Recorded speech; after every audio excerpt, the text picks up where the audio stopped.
சில பேர் கேட்கறது உண்டு, சாமி இந்த குண்டலினி எந்திரிச்சா என் உடம்பே குதிக்குதே, மேலையும் கீழையும் அப்படியும் இப்படியும் போகுதே, இது ஏதாவது தப்பு நடக்குதா? ஒரு தப்பும் இல்லை, கவலைப்பட வேண்டாம். குண்டலினி பொங்கும் பொழுது உங்க உடம்பு தாங்கிறத விட பெரும் வேகத்துல பொங்கும்.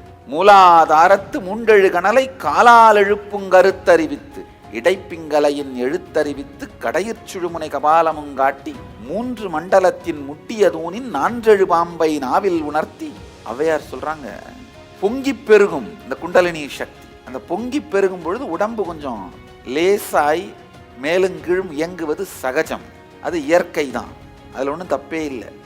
அதுக்காக உடம்பு அசையலைன்னா உங்க குண்டலினி எந்திரிச்சுக்கலன்னு நினைக்காதீங்க. குண்டலினி எந்திரிச்சா கம்ப்ளீஷன் வரும், குண்டலினி எந்திரிச்சா மனசுல ஆனந்தம் வரும், நிம்மதி வரும், இனிமை வரும், தைரியம் வரும்.